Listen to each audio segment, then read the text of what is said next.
Have you ever been completely misjudged by the people who should know you best? That moment when you realize the image your family has of you is nothing like who you've become? For me, that realization came on a crisp autumn day as I stood in the grand entrance of Lakeside Manor, watching my family arrive for a Thanksgiving dinner they had no idea I'd orchestrated. A dinner at a venue they had no clue I owned. Some relationships become frozen in time.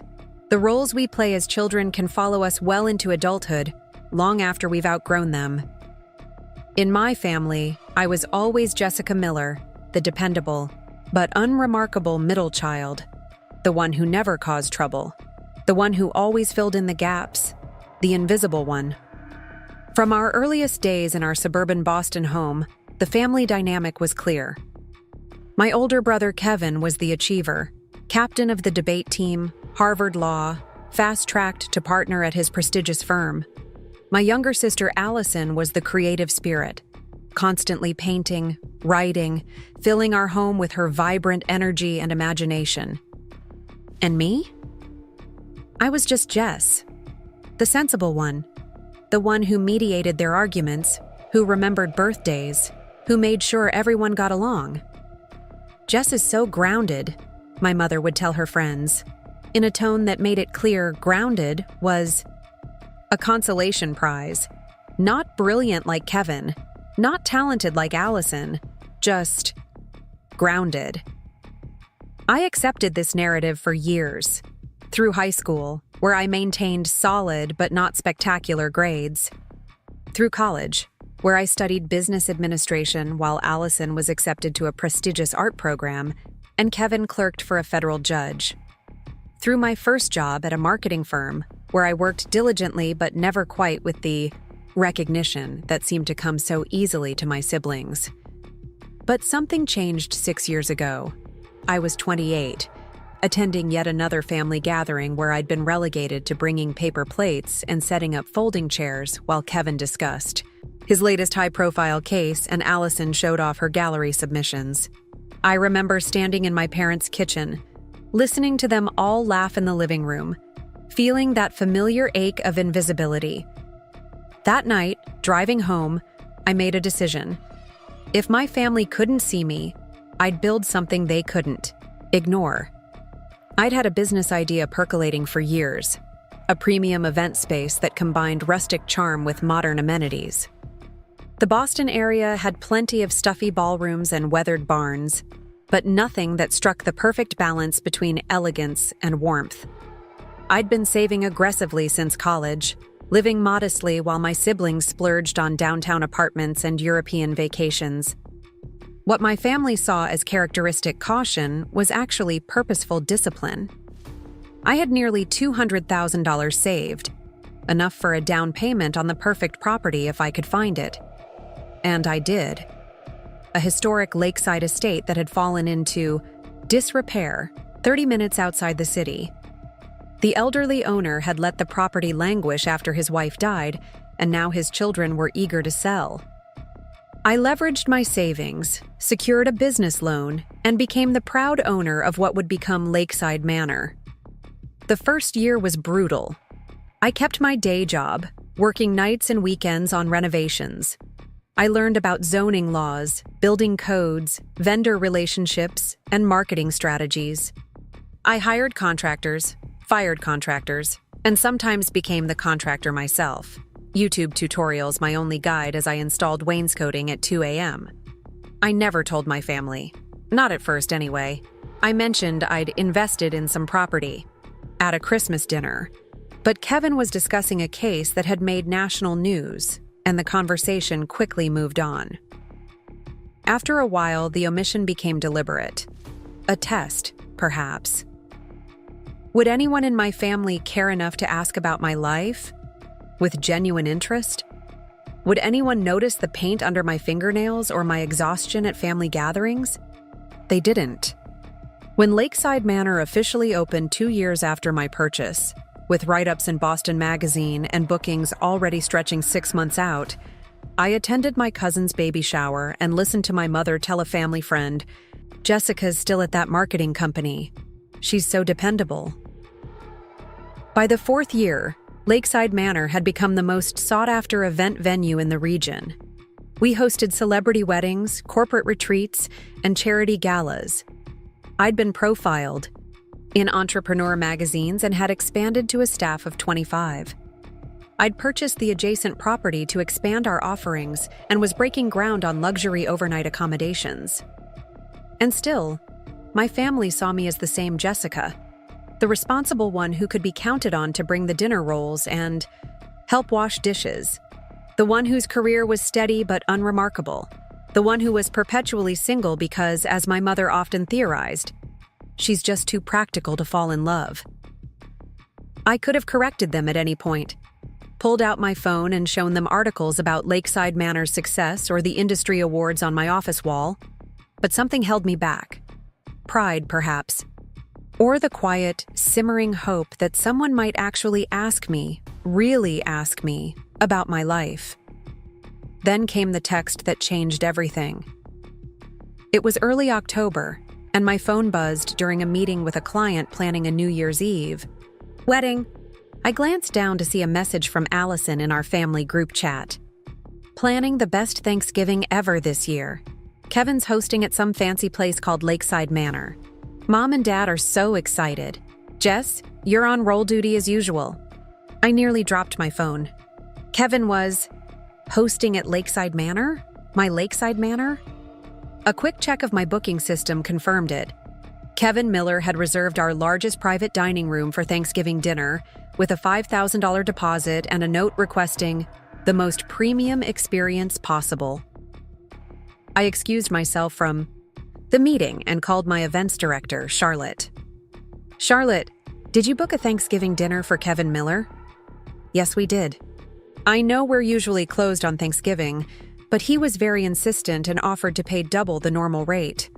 I should have checked with you first, but I knew he had the same last name and thought he might be related to you. He's my brother, I said, still processing the situation, and he has no idea I own Lakeside Manor. Charlotte was silent for a moment. That's awkward. Do you want me to cancel the reservation? Tell him we made a mistake? I considered it briefly, but then another text came through from Allison. Ugh, Kevin says venue costs $250 per person. Jess, he says just send him $50 since you're only one person. The rest of us are bringing plus ones. I felt a familiar twist in my stomach. Just one person. The afterthought.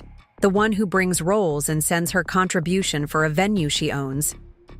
No, I told Charlotte. Don't cancel. Anything. But don't tell him I'm the owner either. I'll handle this myself. Are you sure? What are you going to do? I'm going to host the best Thanksgiving dinner my family has ever experienced. And then I'm going to reveal that I've built this entire business while they were too busy to notice. The next few weeks passed in a blur of preparation. I personally reviewed every detail of Kevin's Thanksgiving booking, upgrading elements without adding charges, selecting the finest linens, arranging for our best chef to work that day despite the holiday premium we'd have to pay. I decided against outright deception. I wouldn't pretend to be a random server or hide in the kitchen. I would simply arrive as myself, as a guest, and let the situation unfold naturally until the right moment for revelation presented itself. My family's texts continued, blissfully unaware of what was coming. Kevin. Just met with the Lakeside Manor event coordinator. This place is unbelievable. You guys won't believe the view of the lake. Very exclusive. Mom. So excited. I'm bringing my famous sweet potato casserole, even though Kevin says they have a full catering staff. Allison. I'm bringing Cooper. Can't wait for everyone to meet him. His family does Thanksgiving in their NYC penthouse usually, so he has high standards.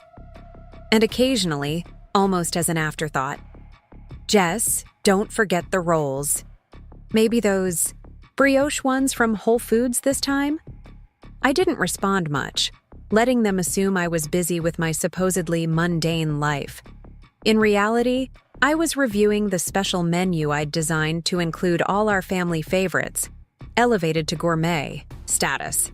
I was selecting wines that paired perfectly with each course. I was arranging for the dining room to be decorated with subtle nods to our family history. Watercolor prints reminiscent of the ones that hung in our childhood home. Centerpieces that incorporated elements from my mother's garden. As Thanksgiving approached, I found myself experiencing unexpected emotions.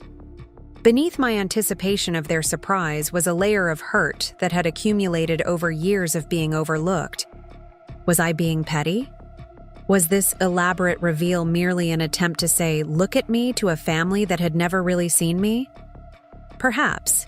But it was also about breaking free from a role that no longer fit. About showing them, and maybe myself, that I had become so much more than their limited perception allowed. The day before Thanksgiving, I received a call from Kevin. "Hey Jess, quick question. Are you bringing anyone tomorrow?" "No, just me," I replied, used to this question and the thinly veiled pity it usually contained. Cool. Just finalizing. The seating with the venue. They're being super accommodating. I told them my sister, that's you, might be late because of work or whatever. Preparing and narrating this story took us a lot of time, so if you are enjoying it, subscribe to our channel. It means a lot to us. Now back to the story. So they should just seat everyone else and you can join when you get there. "I won't be late, Kevin." Sure. Just covering bases. "Oh, and Mom asked if you could swing by their place early to help her transport the sweet potato thing. Allison's coming in from New York with Cooper, and I'll be tied up with some case prep." I closed my eyes, counting to 10 silently. "I have plans in the morning. I'll meet everyone at Lakeside Manor at the scheduled time." "Plans?" "On Thanksgiving." "Morning?" He sounded genuinely confused, as if I couldn't possibly have a life that didn't revolve around family obligations. "Yes, Kevin, plans. I'll see you at 3 o'clock sharp." I hung up before he could respond, a small act of rebellion that felt surprisingly good. Thanksgiving Day dawned clear and cold, the kind of crisp New England autumn day that makes the world seem sharper, more vivid. I arrived at Lakeside Manor at noon, using my private entrance to slip into my office unnoticed. Charlotte was already there, overseeing the final preparations. "Everything's on schedule," she reported. "The dining room looks stunning. Chef Marcus has outdone himself with the menu. The staff have all been briefed that you're attending as a guest initially, and they'll follow your cue for when to acknowledge you as the owner." "Thank you, Charlotte, for everything, including working on Thanksgiving." She smiled. "Are you kidding? I wouldn't miss this for the world. My husband and kids are coming for dinner here too. I told them I had to work, but promised the best Thanksgiving meal they'd ever had." At 2 o'clock, I changed from my business attire into the outfit I'd selected carefully. A sophisticated, but understated burgundy dress, professional enough to suit the owner of Lakeside Manor, but casual enough that my family wouldn't immediately question why I was overdressed for dinner. At 2:30, I walked through the venue one last time, admiring how the late afternoon sunlight spilled across the hardwood floors I'd personally selected, glinting off the crystal chandeliers I'd hunted down at estate sales. Pride welled up in me, not just for the revelation to come, but for what I'd built, regardless of whether anyone in my family had noticed. At 2:50, I took my position in the small sitting room adjacent to the main entrance where I could observe their arrivals through the partially open door. My heart hammered in my chest, adrenaline coursing through my veins like I was about to step on stage. My parents arrived first, punctual as always. My mother clutching her casserole dish despite having been told repeatedly that catering was provided. My father helping her with her coat, both of them gazing around in frank admiration at the soaring ceilings and tasteful decor. "This is certainly impressive," I heard my father say. "Kevin must be doing even better at the firm than he lets on, to afford a place like this."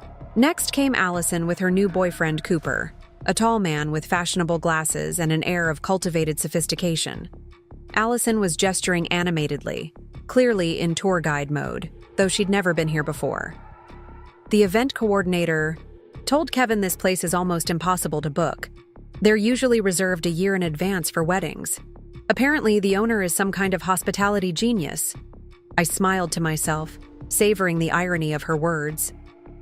Kevin arrived last, with his wife Emma, both dressed impeccably and moving with the easy confidence of people accustomed to exclusive spaces. Kevin immediately approached the maitre d', seemingly eager to assert his status as the evening's host. Kevin Miller. I've reserved the Lakeside dining room for my family's Thanksgiving. Of course, Mr. Miller. Everything has been prepared according to your specifications. Your private dining room is ready, and your server will be with you momentarily. May I offer you and your guests a glass of champagne while you wait for your final guest? Kevin glanced around. Is my sister not here yet? Typical Jess, always running late. I chose that moment to step out of the sitting room, my entrance timed perfectly. Actually, I'm right on time, I said, walking toward them with a confidence I'd developed over years of running this business but had rarely displayed in family settings. My mother rushed over to hug me. Jessica, there you are. Did you bring the rolls?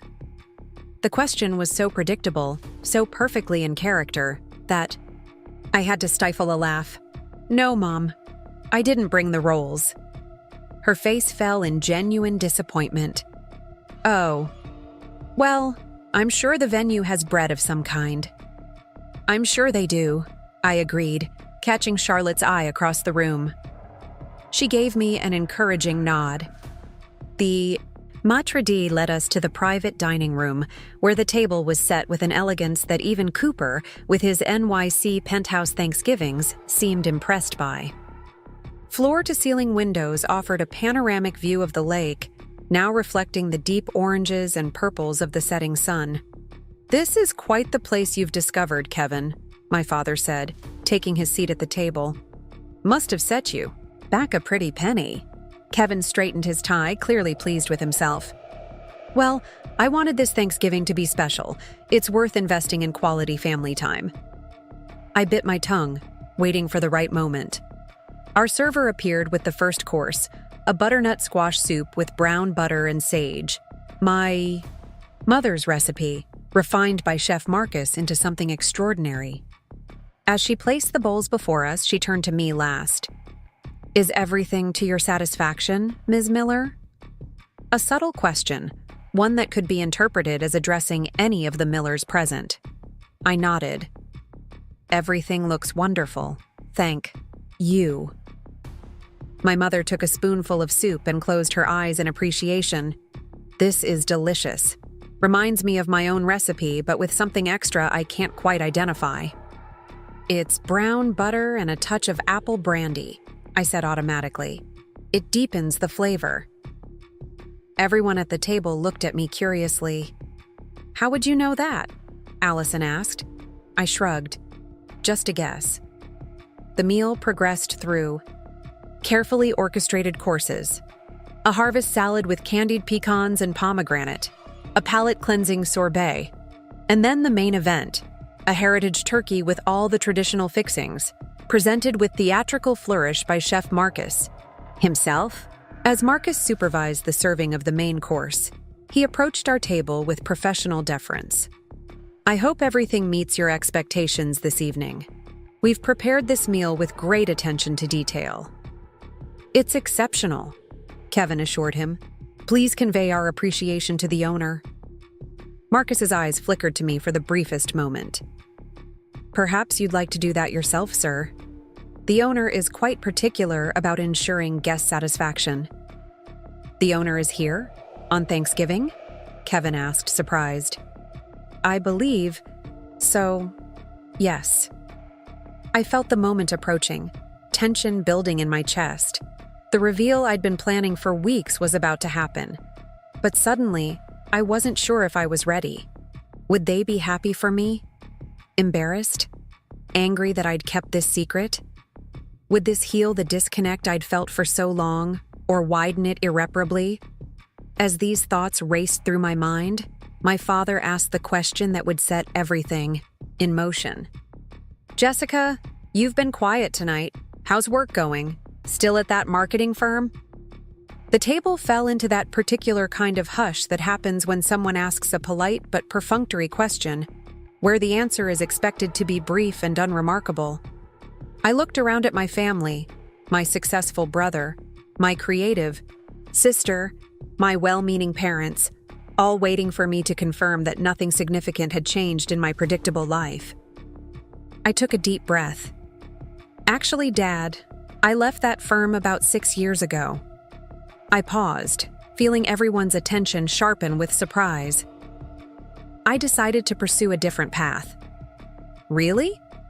My mother looked genuinely startled. You never mentioned that. What have you been doing all this time?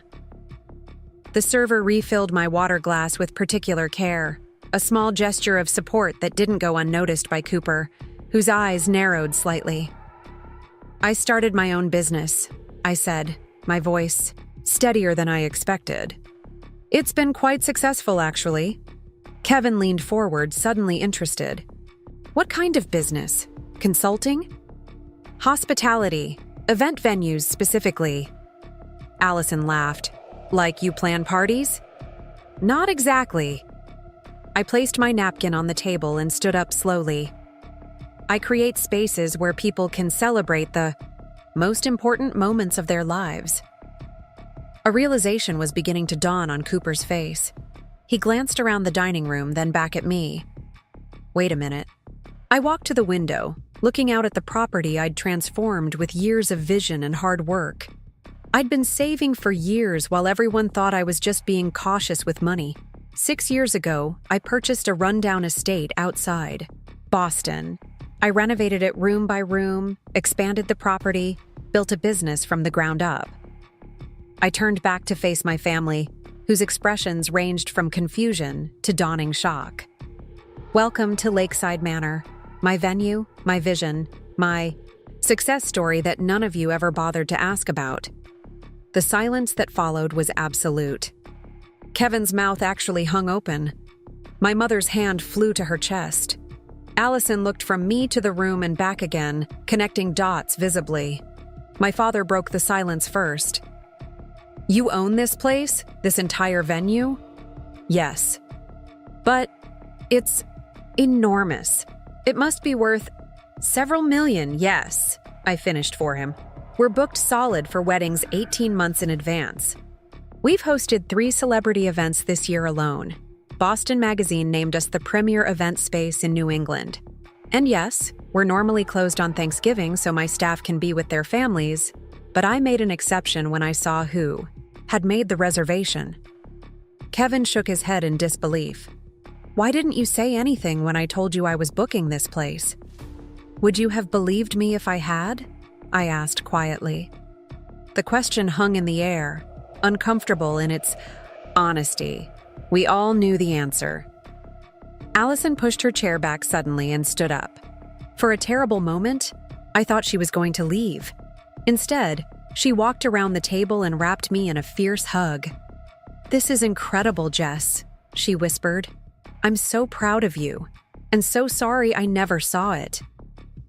Her unexpected reaction broke something open in me. All the hurt and resentment I'd been carrying melted under the warmth of her genuine admiration. My eyes filled with tears as my mother joined the hug, then my father. Only Kevin remained seated, still processing, his expression caught between amazement and something that might have been embarrassment.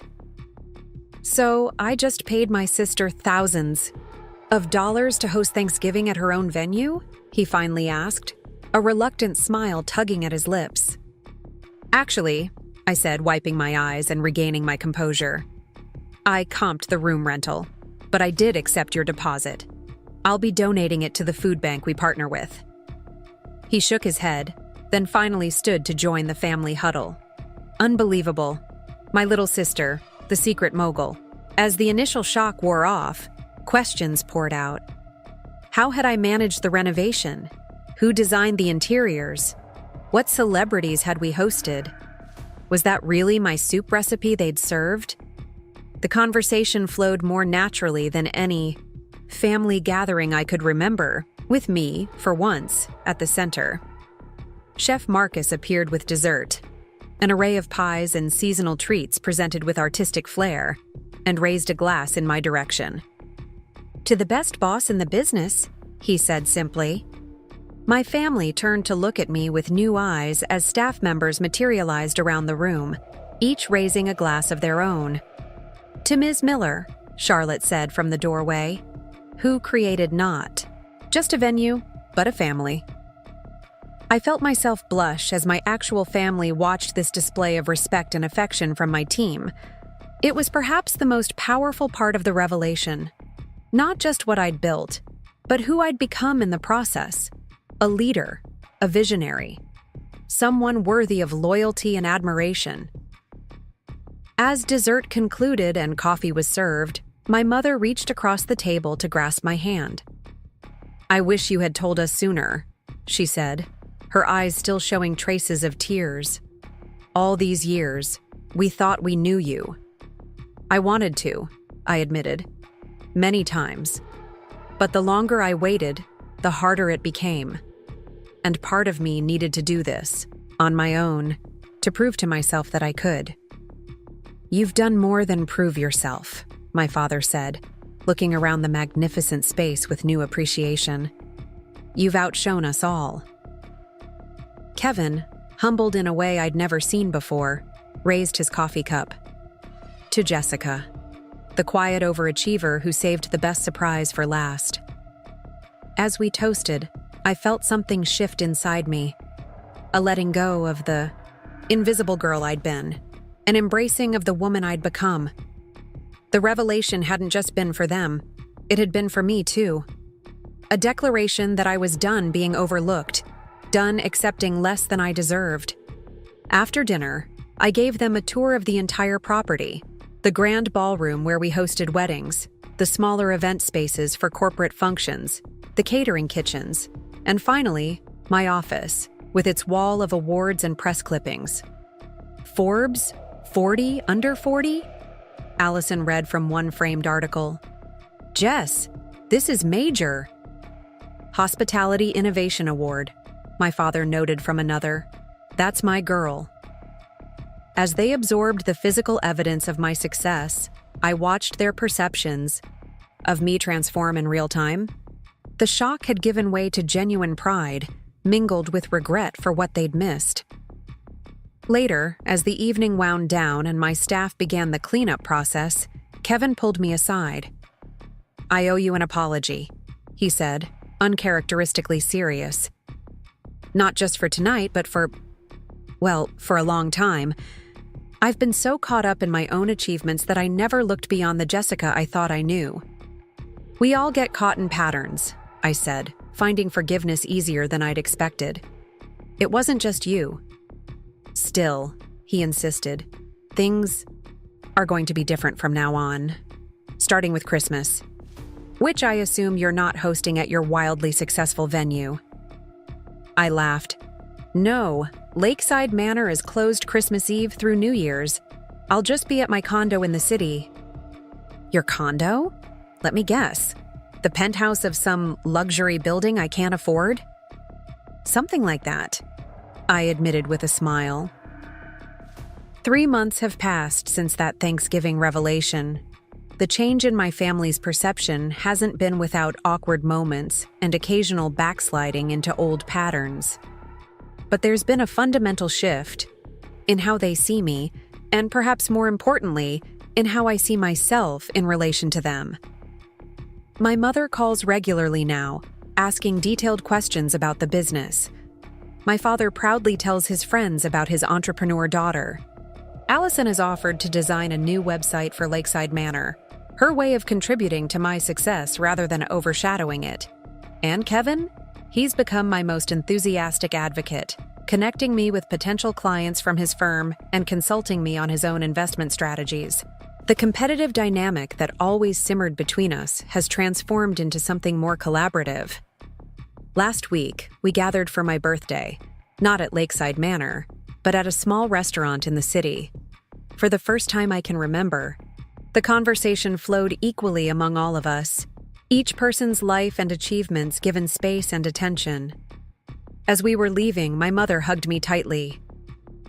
"I'm sorry we didn't see you all those years," she whispered.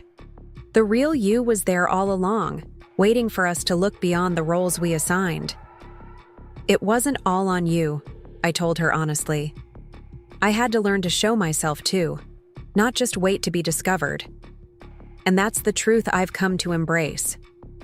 Visibility isn't just about being seen, it's about having the courage to reveal yourself, to step out from behind the comfortable camouflage of others' limited perceptions.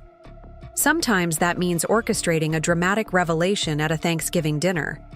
Sometimes it simply means speaking up when it would be easier to stay silent. If you feel unseen in your family, your workplace, your relationships, know that changing those perceptions begins with changing how you present yourself to the world. You don't have to own a multi-million-dollar venue to command respect, though it certainly makes for a memorable reveal. You just need to stop accepting the narrative others have written for you and start authoring your own story. As for me, Lakeside Manor continues to flourish. We're breaking ground on a second location next month, and I've been approached about writing a book on entrepreneurship in the hospitality industry. My family will be in the front row at the groundbreaking ceremony, genuinely excited to celebrate this next chapter of a success story they once missed entirely. And yes, at our next family gathering, I'll still bring the dinner rolls. Not because it's expected or because it's all I'm good for, but as a playful reminder of how far we've all come.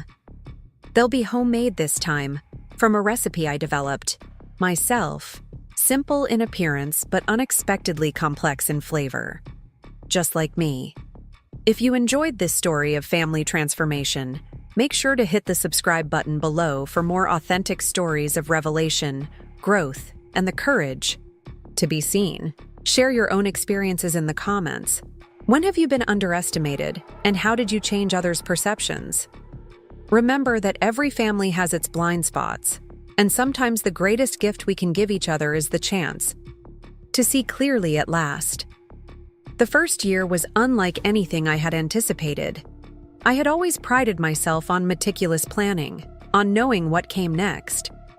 But transforming the dilapidated Lakeside estate into what would become Lakeside Manor tested even my obsessive attention to detail. Each day brought new challenges. Rotting support beams hidden behind seemingly solid walls, outdated electrical systems that needed complete overhauls, zoning complications that required endless meetings with town officials. I kept my marketing job for the first 6 months, working by day in a cramped office where no one expected much from me, then driving directly to the property to work alongside contractors until midnight. Weekend mornings began at dawn, reviewing blueprints and revising budgets as my coffee grew cold beside me. Weekend evenings ended with me falling asleep on a folding chair in what would eventually become the grand ballroom, surrounded by dust and potential. Sleep became a luxury I couldn't afford. My appearance suffered. Dark circles under my eyes, paint perpetually embedded under my fingernails, my once neat wardrobe replaced by functional clothes that could withstand construction. Debris. At one particularly low moment, I found myself sitting on the partially finished porch steps at 2 a.m., covered in drywall dust, calculating whether I had enough funds to complete even the essential renovations before my savings ran out. My phone rang precisely at that moment. Allison calling from a gallery opening in New York. "Jess, you'll never believe who's here. That director I told you about. The one who does those independent films? He loved my installation piece. He wants to feature my work in his next project." Her voice bubbled with excitement. "That's fantastic, Allie," I replied, trying to infuse enthusiasm into my exhausted voice while staring at the budget spreadsheet that showed I was dangerously close to financial collapse. "Are you okay?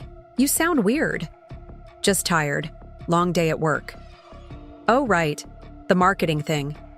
Listen, I can't talk long, but Mom wanted me to remind you about Aunt Patricia's birthday. Dinner next weekend. Don't forget it's at that fancy new place downtown, so wear something nice." She paused, then added in what she probably thought was a thoughtful tone, Nothing too corporate, though. You always look so structured. I glanced down at my dust-covered jeans and paint-splattered sweatshirt, almost laughing at the irony. I'll try to tone down the corporate vibe. Great. Gotta run. The gallery director is waving me over. Love you. She disconnected before I could respond, leaving me alone again with my calculations and my doubts. I should have felt resentment at her casual dismissal, at her complete lack of interest in my life. Instead, I felt a strange sort of freedom. My family's indifference had created a space where I could either fail or succeed entirely on my own terms, with no one watching, no one judging, no one offering unwanted opinions or comparisons. In that moment, sitting on those unfinished steps in the moonlight, I made a decision. I would pour everything I had, every dollar, every ounce of energy, every bit of intelligence and determination into making Lakeside Manor exceptional. Not just successful, but extraordinary. And I would do it completely separate from my family life. Two distinct worlds, neither touching the other. The next morning, I gave notice at my marketing job. I would need to be on site full-time if I had any hope of opening by the following spring. My boss seemed mildly surprised, but not particularly concerned about losing me. "You've always been reliable, Jessica," he said, "but I've sensed your heart wasn't really in marketing. Good luck with whatever comes next." What came next was 6 months of the most grueling work I had ever experienced. I moved into a small apartment 10 minutes from the property, sleeping on a mattress on the floor because I hadn't bothered to buy a bed frame. I learned about HVAC systems and load-bearing walls, about commercial kitchen requirements and fire safety codes. I fired contractors who cut corners and cultivated relationships with those who shared my vision for quality. I stretched my budget by doing what work I could myself, painting, staining, even learning basic carpentry from YouTube videos. I missed Aunt Patricia's birthday dinner. I called my mother with a vague excuse about a stomach bug, and she accepted it without question. I missed Kevin's law firm promotion celebration too, and Allison's smaller gallery showing the following month. Each absence made the next one easier. Each family event I skipped reinforced the boundary between my two lives. By late autumn, the main structure was complete enough that I could begin focusing on the details that would set Lakeside Manor apart from other venues. The crystal chandeliers I found at estate sales and refurbished myself, the antique bar salvaged from a historic hotel being demolished in Providence, the custom millwork that framed doorways and windows with elegant precision. I hired Charlotte first, a hospitality professional with event experience who immediately understood my vision. Together, we developed the booking systems, the staffing structure, the vendor relationships that would become the foundation of our operations. She never questioned why I didn't share this significant venture with my family, though I occasionally caught her curious glances when I declined personal calls during our working sessions. Winter arrived with unexpected challenges: heating, issues in the main hall, a pipe burst that threatened the newly finished floors, delivery delays that pushed our timeline dangerously close to our planned spring opening. I worked through Christmas, sending gift cards to my family members with apologetic notes about a work emergency keeping me away. They expressed perfunctory disappointment, but didn't press for details. No one asked what kind of marketing emergency would require my presence during the holidays. By February, we were conducting hiring interviews for key positions: executive chef, service director, groundskeeper, maintenance manager. I was surprised by how naturally I adapted to the role of employer, of leader. In my family, I had always been the follower, the supporter, the one who filled in gaps rather than directed action.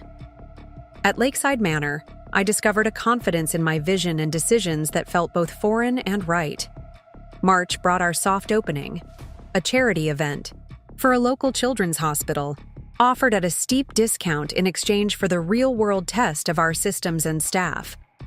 The night was not without hiccups: timing issues with meal service, a minor electrical issue that briefly affected the lighting in one section, confusion about the coat check process. But the fundamentals held. The space was breathtaking, the food exceptional, the atmosphere exactly what I had envisioned during those long nights of planning and work. As the event concluded and the last guest departed with compliments and business cards requesting information about booking, I stood in the center of the grand ballroom, now empty except for staff beginning the cleanup process. Charlotte approached, with 2 glasses of champagne. "To Lakeside Manor," she said, handing me one. "And to Jessica Miller, the most determined boss I've ever had." I accepted the glass, emotion making it difficult to speak. This room, this entire building, had been nothing but a dilapidated structure and an ambitious dream a year ago. Now it stood realized, transformed by vision and perseverance into something elegant and enduring. "We still have work to do," I finally managed, always the practical one. "Always," Charlotte agreed with a knowing smile. "But tonight, just for a moment, let's appreciate what we've already accomplished." We clinked glasses as the cleaning crew moved around us, the soft clearing of tables and quiet conversation, creating a gentle rhythm that already felt familiar, like the heartbeat of the space we had created together. The official opening came 3 weeks later, a spring equinox celebration marketed to local business leaders and social influencers. This time, everything functioned flawlessly. The property gleamed in the early spring sunlight. The gardens, showing the first promising signs of the landscaping plan I'd developed with a local horticulturist. Inside, every detail reflected the careful planning and quality materials I had insisted upon despite budget constraints. The hand-selected linens, the locally crafted serving pieces, the custom lighting that transformed the space from day to evening with programmed precision.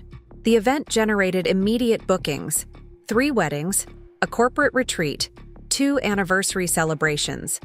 By the end of April, our calendar showed promising clusters of events through the summer and early fall. Reviews praised the immaculate restoration, the impeccable service, the seamless blend of historic charm and modern luxury. I should have been elated. Instead, I found myself experiencing an unexpected hollowness amid the success. I had created something remarkable, something that was already garnering recognition and praise in professional circles, and I had no one to share it with. No one who knew me beyond my role as owner and manager. No one who understood the personal journey that had brought me to this achievement. This realization hit most forcefully during a Sunday phone call with my mother that spring. I was at Lakeside Manor, reviewing setup for a wedding scheduled that afternoon, when she called with her weekly check-in. "How's work, dear?" she asked after updating me on neighborhood gossip and my father's golf scores.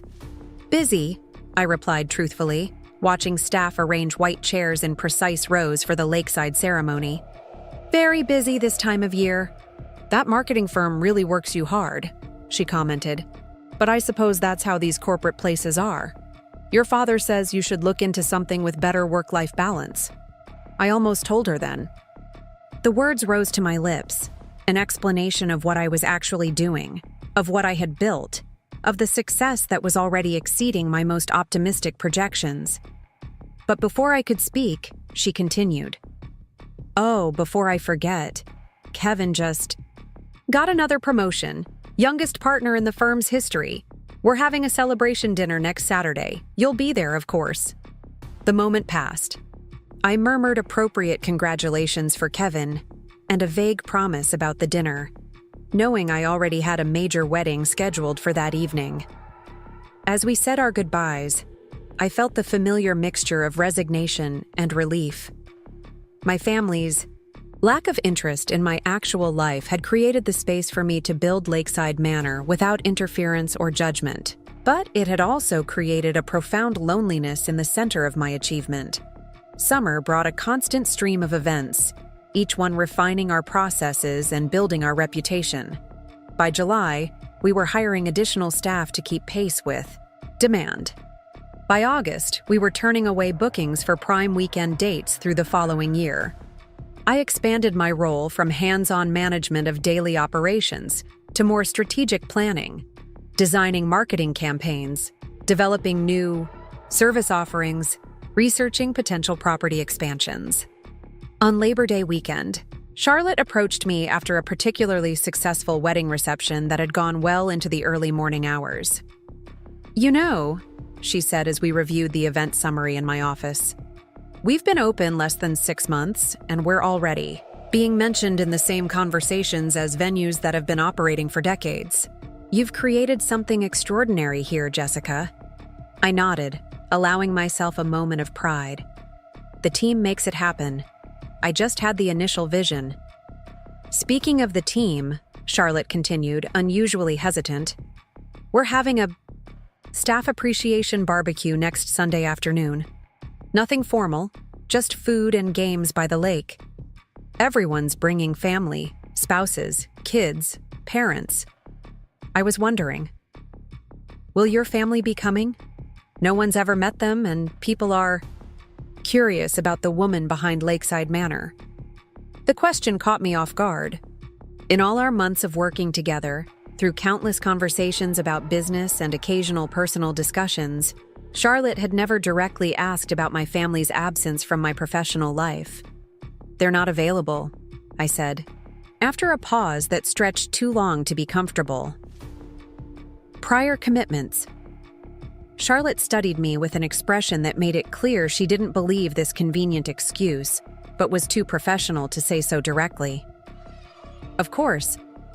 Maybe another time." The barbecue went forward without any family representatives from the owner.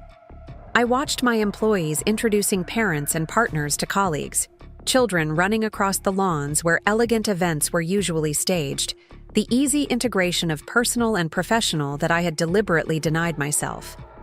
The contrast between their wholeness and my compartmentalization had never been more stark. That evening, as the last staff families packed up blankets and leftover desserts, I sat alone on the private dock extending into the lake. The water reflected the sunset in ripples of orange and pink, a breathtaking canvas that seemed to emphasize both the beauty I had created and the isolation in which I was experiencing it. "Mind some company?" Charlotte's voice came from behind me. I gestured to the empty space beside me, and she settled onto the dock, kicking off her sandals to dangle her feet above the water as I was doing. "Successful event," I offered. The team seemed to enjoy themselves. They did. She was quiet for a moment, then added, "Jessica, can I speak frankly? When have you ever not?" She smiled at that. "Fair point. Look, I've worked for you for almost a year now. In that time, I've seen you accomplish the impossible with this place. I've watched you work harder than anyone I've ever known. Solve problems that would have defeated most people, create something truly exceptional from nothing but a vision and sheer determination." "But," I prompted, hearing the unspoken qualification, "but I've never seen you truly celebrate any of it. You acknowledge milestones, you recognize achievements, but always with this restraint. Like you're holding part of yourself back. And I've wondered if it has something to do with why your family is never here, why you seem to have this whole separate life that never intersects with Lakeside Manor." I stared out at the water, considering how to respond. Charlotte had become the closest thing I had to a friend in recent years, the demands of creating Lakeside Manor having left little time for maintaining other relationships. She had earned my honesty, even if the truth made me seem pathetic. "My family doesn't know I own Lakeside Manor," I said finally. "They think I still work at that marketing firm. They have no idea about any of this." To her credit, Charlotte didn't look shocked or immediately ask the obvious question of why. She simply nodded thoughtfully. "That must be difficult, keeping such a significant part of your life separate." "It happened gradually," I explained, finding it strangely liberating to finally say these things aloud. At first, I didn't tell them because I wasn't sure this would succeed. I didn't want to face their reaction if I failed. Then, as it started to come together, I realized I was enjoying having something that was entirely mine, not subject to comparison with Kevin's legal career or Allison's artistic success. And now? Now it's been so long that telling them feels impossible. How do you casually mention that, by the way? I've been secretly running a successful business for over a year. You just do, Charlotte said with characteristic directness. You invite them here and show them what you've built. You let them be proud of you. I laughed softly. You make it sound so simple. It is simple. Emotionally complicated, sure, but the action itself is straightforward. Invite them to dinner. Here, give them a tour. Watch their jaws drop. And if they're not impressed, if they dismiss it as just an event space compared to Kevin's important legal cases or Allison's artistic contributions, Charlotte looked at me seriously. Then you'll know exactly where you stand. But at least you won't be living in this strange divided state anymore. And honestly, Jessica, I can't imagine anyone not being impressed by what you've accomplished here. Her words stayed with me in the weeks that followed, as summer transitioned to fall and Lakeside Manor prepared for the busy holiday season. Several times, I drafted an email to my family, attempting to find the right words to explain my secret venture and invite them to see it. Each attempt ended unsent, the prospect of their potential dismissal outweighing my desire for recognition. Fall brought a new level of complexity to our operations. Corporate events with technical requirements beyond what we had previously managed, holiday parties with elaborate thematic elements, the constant balance of multiple bookings on the same day with quick turnarounds between them. I immersed myself in these challenges, using work as a justification to delay any decision about revealing Lakeside Manor to my family. In late October, Charlotte confronted me in my office after a particularly long day of back-to-back events. The holiday schedule is looking intense, she began, reviewing the calendar on her tablet. We're booked solid from mid-November through December, including that major pharmaceutical company event on Thanksgiving. I nodded, mentally calculating staffing needs for the upcoming rush. We should consider bringing on seasonal help for the larger events. Agreed. She hesitated, then added, Speaking of Thanksgiving, will you be taking any time off to be with your family? The question was innocent enough, but after our doc conversation, I recognized the gentle prod behind it. I'll need to be here. For the pharmaceutical event, I replied, avoiding her gaze. It's too significant to delegate. The event ends at 4, she pointed out. Your family doesn't do Thanksgiving dinner in the afternoon? I sighed, recognizing I was being maneuvered. Charlotte. Jessica. She mimicked my tone perfectly, then softened. Look, I'm not trying to meddle in your personal life, but as your director of operations, I feel obligated to point out that you're on a path to burnout. And as someone who cares about you, I hate seeing you cut yourself off from what could be an important support system. I appreciate the concern, I said, meaning it despite my discomfort with the topic. But my family dynamics are complicated. All families are complicated, she countered. Mine is a spectacular disaster most of the time. But they're still my people, and knowing they're proud of what I've built here adds something valuable to the achievement itself. Before I could respond, my phone buzzed with an incoming text. Glancing down, I saw Allison's name and a message asking if I was coming to her new exhibition opening that weekend. I had completely forgotten about it, the details lost in the whirlwind of Lakeside Manor's packed calendar. Go, Charlotte said, nodding toward the phone. Whatever family thing that is, go to it. Start building a bridge between your two worlds.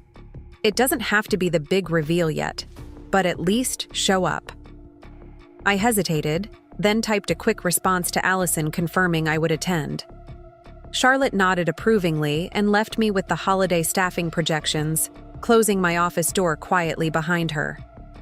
That Saturday, I found myself in a sleek gallery space in Boston's South End, surrounded by the artistic elite of the city and my sister's latest mixed media creations. I had made an effort with my appearance, wearing a designer dress that I'd purchased for client meetings but rarely had occasion to wear, my hair and makeup more polished than my family was accustomed to seeing. "Jessica!" Allison spotted me from across the room, weaving through admirers to reach me. "You came, and you look different. Good different." "Thanks," I said, accepting her quick hug. "The exhibition looks amazing, Allie. Really impressive. Work." She beamed, the praise clearly hitting its mark. "Thanks. The curator from the MFA is here, and she's making promising noises about a potential installation next year." She lowered her voice conspiratorially. "This could be my breakthrough moment." "That's fantastic," I said sincerely, studying the nearest piece, a complex arrangement of found objects, textile elements, and bold paint strokes that somehow conveyed both tension and harmony. "Jessica," my mother's voice called from behind us. "What a lovely surprise. We weren't sure you'd make it with how busy you always are." She embraced me, then held me at arm's length for inspection. "You look different. Have you lost weight? And this dress? Very fancy for you." "Just wanted to dress appropriately for Allison's big night." I deflected, uncomfortable under her scrutiny. "Well, it's nice to see you making an effort," she said, patently unaware of how dismissive this sounded. "Your brother's here somewhere too, with that new girlfriend, the one from his firm. Very accomplished young woman." The familiar dynamic reasserted itself immediately. My mother's casual diminishment, the subtle positioning of Kevin and Allison's achievements above my existence, the assumption that my appearance at family functions required unusual effort while theirs was a given. For a disconcerting moment, I felt myself slipping back into my assigned role, the reliable but unremarkable middle child, defined primarily by what I was not. Then my phone buzzed in my clutch. A text from Charlotte. "Major booking inquiry just came in for next summer. That celebrity wedding we were hoping for. Details in your email. Only sharing because I know you'd want to know immediately."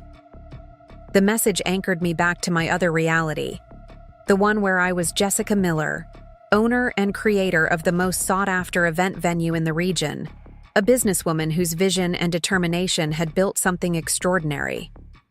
I stood straighter, the confidence I had developed at Lakeside Manor reasserting itself even in this space where I had historically felt diminished. "Mom, Allison, I need to step outside for a quick call," I said with newfound assurance. "Business, matter that can't wait." "On a Saturday night?" My mother looked perplexed. "That marketing firm really doesn't respect work-life boundaries, does it?" I simply smiled, neither confirming nor denying her assumption, and moved toward the exit with purpose. Outside, I called Charlotte for details on the celebrity booking, concluding the conversation with clear directions about proceeding with the inquiry. When I returned to the gallery, I carried with me a quiet certainty that had been missing in my previous interactions with my family. Kevin found me examining a particularly striking piece near the back of the gallery. "The prodigal sister appears," he said, offering a glass of wine from the two he carried. "Didn't think you'd make it, based on your recent attendance record." "Things have been busy," I replied, accepting the wine. "But I wanted to support Allison. The exhibition is impressive." He nodded agreement. "She's really gaining momentum in the art world. That museum curator was practically falling over herself with praise earlier." He studied me over his wine glass. "You look well. Different somehow." "People keep saying that." "It's true. More. I don't know. Confident? Direct? Something's changed." For a brief moment, I considered telling him then and there, explaining about Lakeside Manor, about the business I had built while they all assumed I was still plugging away at a mid-level marketing position. The words formed in my mind, but as I opened my mouth to speak, we were interrupted by Kevin's girlfriend, a striking woman in an impeccably tailored suit who immediately launched into a discussion of an upcoming case they were working on together. The moment passed, and I found myself once again in observer mode, listening as they discussed legal strategies and courtroom tactics with the easy rapport of intellectual equals. My private achievement remained private, my success story untold. By the time I left the exhibition, I had reached a decision. I would not make a dramatic revelation about Lakeside Manor to my family. I would not orchestrate a big moment of truth, where I unveiled my secret success and watched their reactions. Instead, I would simply stop hiding it. I would incorporate references to my actual work into conversation. I would answer questions truthfully if asked. I would allow the two segments of my life to gradually merge without fanfare or confrontation. This resolution lasted precisely 3 days until my mother called with Thanksgiving plans. "We're doing something different this year," she announced without preamble. "Your father and I are taking a cruise. That Mediterranean one we've been talking about for years. We finally decided to just book it." "That sounds wonderful," I said, genuinely happy for them. "What about Thanksgiving dinner?" "That's why I'm calling. Kevin has generously offered to host at some fancy venue he's discovered, a place called Lakeside Manor. Apparently, it's quite exclusive, very elegant. He's handling all the arrangements. You'll just need to confirm your attendance and send him your contribution for the cost. He says it's quite expensive, but worth it for a special occasion." The world seemed to tilt beneath me, familiar objects in my office suddenly appearing strange and distorted. Kevin had booked Thanksgiving dinner at my venue. My family was planning to celebrate the holiday in the space I had created without having any idea of my connection to it. "Jessica, are you there?" I cleared my throat. "Yes, sorry. Did you say Lakeside Manor?" "Yes, have you heard of it? Some renovated estate outside the city. Very high-end from what Kevin says. They don't usually do Thanksgiving dinners. They're making an exception for him because of some client connection." My mind raced through possibilities. This had to be Charlotte's doing. She would have seen Kevin's name on the booking inquiry and made the connection. She would have authorized the exception to our usual holiday closure, knowing exactly what she was orchestrating. "Jessica, will you be joining us or not?" Kevin needs a final count. "Yes," I heard myself say. "Yes, I'll be there." "Wonderful. I'll let him know. Oh, and he suggested you might want to dress up a bit more than usual. Apparently this place is quite formal." I ended the call in a daze, then immediately dialed Charlotte's extension. "Before you say anything," she began without greeting. "Yes, I recognized your brother's name on the inquiry. Yes, I authorized the booking knowing we don't usually do Thanksgiving. And yes, I deliberately didn't tell you until it was confirmed." "Charlotte? It's perfect, Jessica. The universe has literally handed you the ideal scenario for revealing Lakeside Manor to your family. They'll be on your turf, experiencing the full excellence of what you've created. You can choose exactly when and how to tell them, with all the advantages of home field." I sank into my office chair, still processing the convergence of my separate worlds. "This is manipulative, unprofessional, and completely outside your authority as operations director." "Absolutely," she agreed without hesitation. "I'm not doing this as your operations director. I'm doing it as your friend. The woman who has watched you pour your heart and soul into this place while keeping its existence a complete secret from the people who should be celebrating your incredible achievement." I was silent for a long moment, emotions warring within me. Anxiety about the impending revelation, irritation at Charlotte's interference, and beneath it all, a surprising current of anticipation. Perhaps she was right. Perhaps this manufactured collision of my worlds was exactly what I needed. "Fine," I said finally, "but if this goes disastrously, I'm adding family therapist to your job description." Her laugh carried through the phone. "Deal. Now, let's talk strategy. How do you want to handle the reveal? Big dramatic entrance? Subtle hints throughout the meal? Casual, 'Oh, by the way, I own this place' over dessert?" I haven't decided yet, I admitted. I need to think. And think I did through the following days and weeks as Thanksgiving approached. I cycled through various scenarios, from simply greeting them at the door in my capacity as owner, to having a staff member recognize me during the meal. Each possibility carried its own set of risks and potential rewards, its own emotional tenor and implications. Meanwhile, preparations for Thanksgiving at Lakeside Manor proceeded with the usual efficiency that characterized our operation. The difference was that this time, Charlotte insisted on exceptional attention to every detail, knowing that this wasn't just another event, but a pivotal moment in my personal and professional life. The executive chef wants to review the menu. With you, she informed me a week before Thanksgiving. He's thinking of incorporating some seasonal elements that aren't on our standard holiday offering. And Jerome has ideas about the table setting, something about incorporating family photographs if you can provide them. I haven't decided how I'm revealing this yet, I reminded her. Family photos on the table might be a bit heavy-handed. She conceded the point with a nod. Fair enough, but at least let the chef customize the menu. If we're doing this, let's make it an experience they'll never forget. I agreed to the menu consultation, working with Chef Marcus to design a Thanksgiving feast that subtly incorporated elements from my family's traditional holiday meals.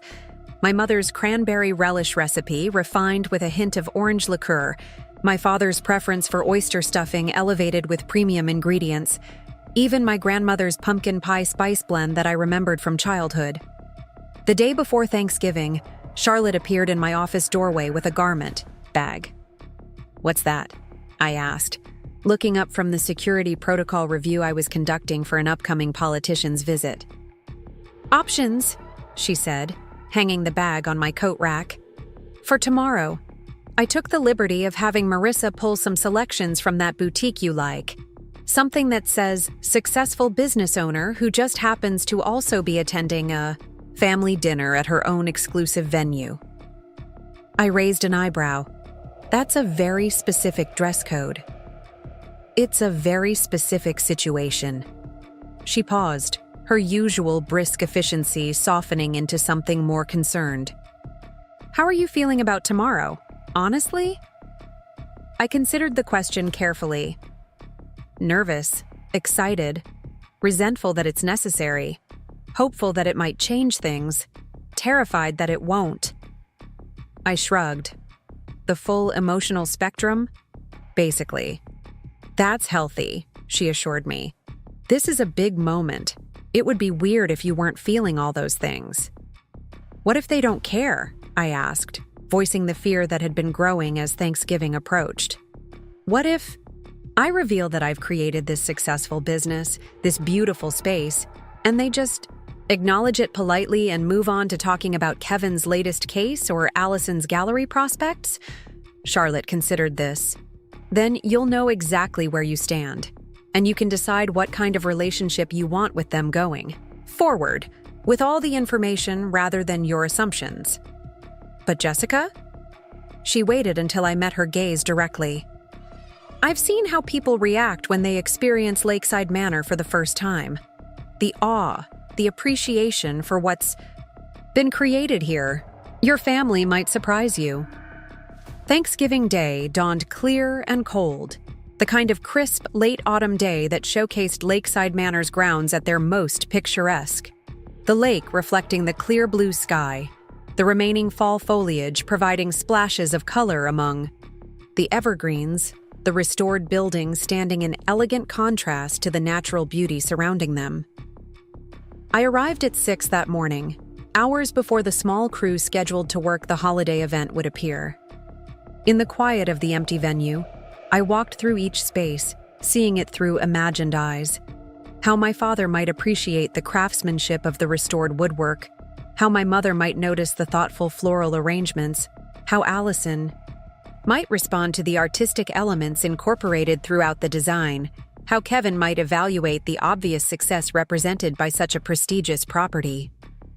By 10, staff began arriving, the minimal team that had agreed to work the holiday for substantial bonus pay. By 11, everything was in place for the 3 o'clock reservation. The private dining room set with the finest linens and tableware, the menu finalized and ingredients prepped, the service plan reviewed and confirmed. At noon, I retreated to my private office to change and prepare myself mentally for what was to come. From the garment bag Charlotte had provided, I selected a deep burgundy dress that managed to be both elegant and understated, professional yet appropriate for a family holiday gathering. I applied makeup with more care than usual, arranged my hair in a style more sophisticated than what my family was accustomed to seeing, and added the pearl earrings that had been my grandmother's, a small connection to family history on this day of revelation. At 2, I met briefly with the service team to review final details and explain the unusual circumstances. My family has no idea I own Lakeside Manor, I told them frankly. They've booked this Thanksgiving dinner thinking it's just a venue my brother discovered. I'll be joining them as a guest initially, and at some point during the meal, I'll reveal my connection to this place. I'd appreciate your discretion until that moment. The staff, many of whom had been with me since opening, exchanged glances that ranged from surprised to amused to supportive. "We'll follow your lead, Ms. Miller," Jerome, our service director, assured me. "Just give us a signal when you're ready for us to acknowledge you as the owner." "Thank you," I said sincerely, "for your professionalism and for giving up your holiday to be part of this unusual family drama." At 2:30, Charlotte arrived, dressed formally as befitted her position, but not so formally as to seem out of place serving a small family gathering. She assessed me with a critical eye and nodded approval. "Perfect. Professional but not intimidating. Successful but not showy.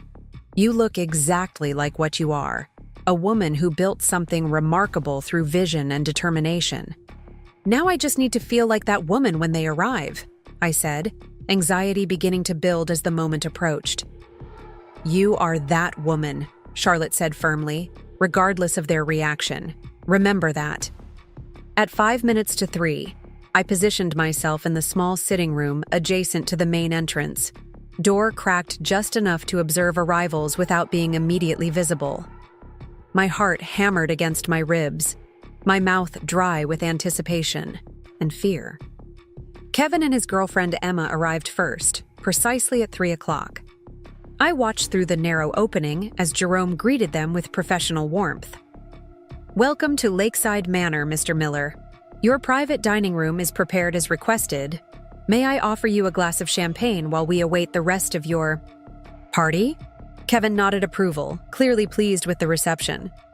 "Excellent. This place is even more impressive than I remembered from the tour. The renovation work is exceptional." "Thank you, sir. The owner is particularly proud of the historical elements we were able to preserve while modernizing the facilities." I smiled at Jerome's subtle reference, wondering if Kevin had any inkling of the surprise awaiting him.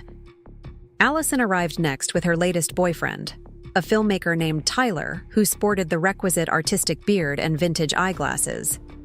I watched as she took in the grand entrance hall with professional assessment, noting her appreciative nod at the statement chandelier I had commissioned from a local glass artist specifically for that space. "This place is stunning," she commented to no one in particular.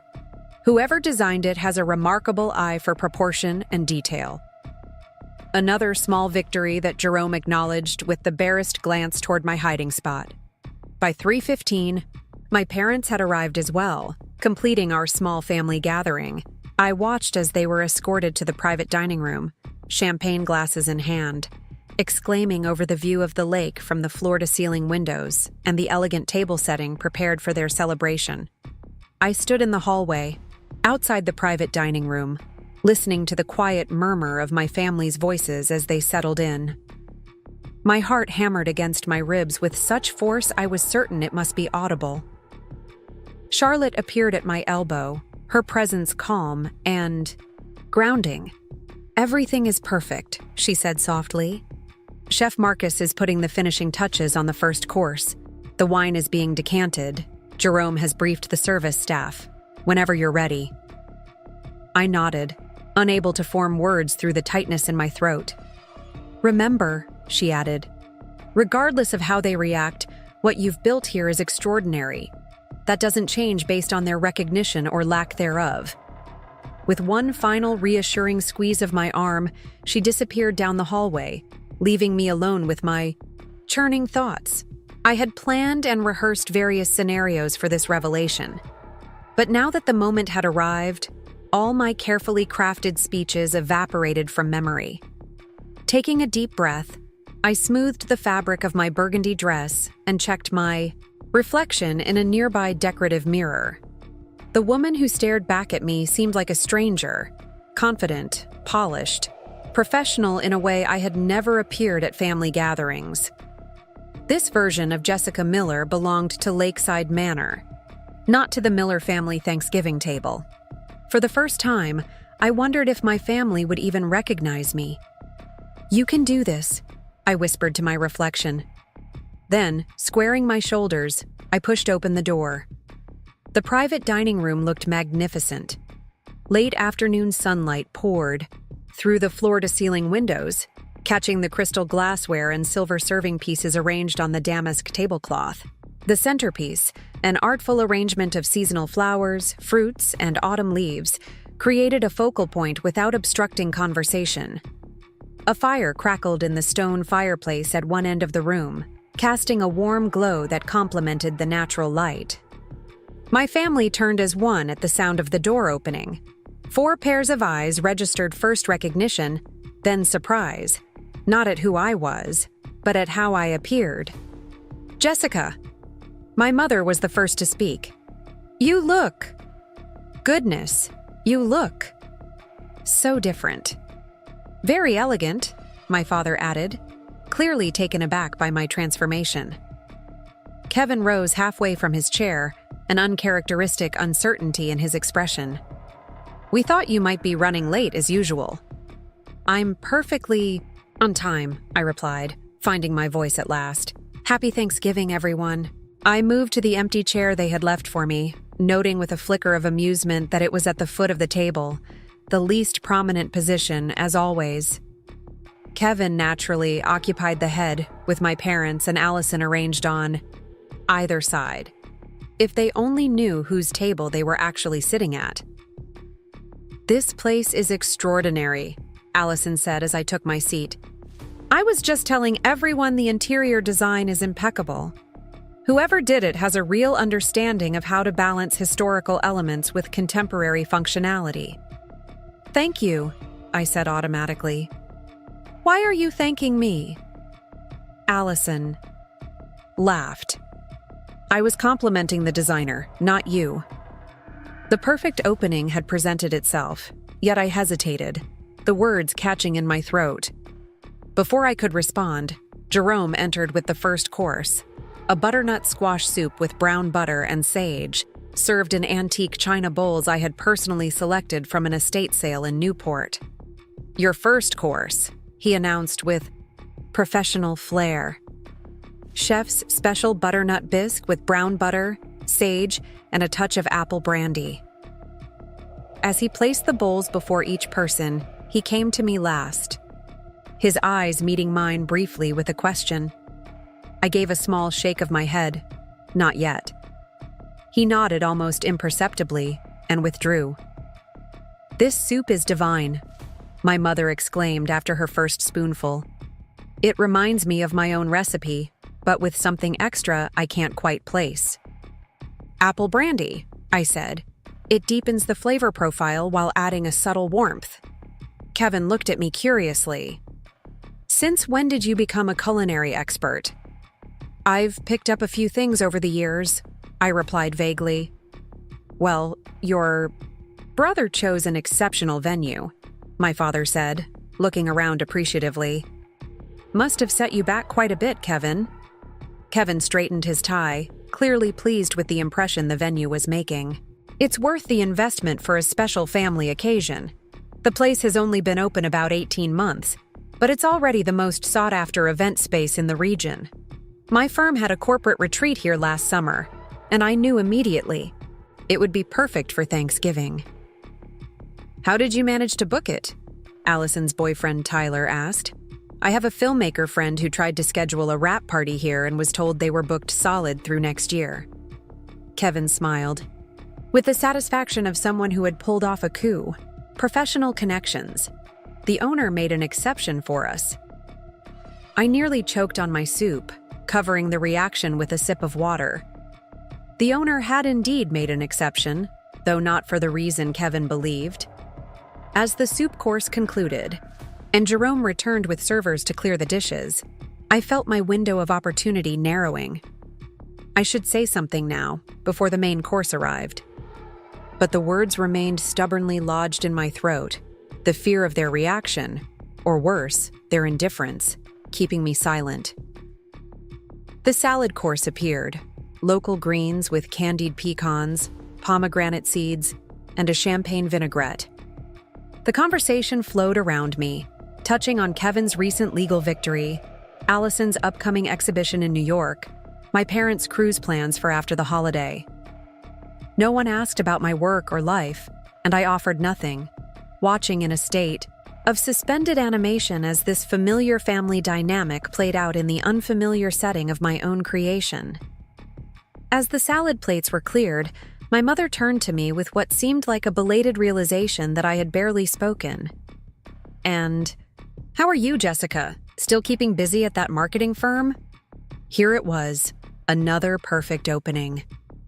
I took a deep breath, ready to finally reveal the truth, when the door swung open and Chef Marcus himself appeared, supervising the presentation of the main course, a heritage turkey with all the traditional fixings, arranged on serving platters designed to complement the dining room's aesthetic.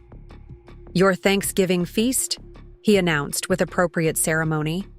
Heritage turkey raised on a local farm, accompanied by oyster stuffing, bourbon-glazed sweet potatoes, haricots verts with caramelized shallots, and cranberry relish with orange essence.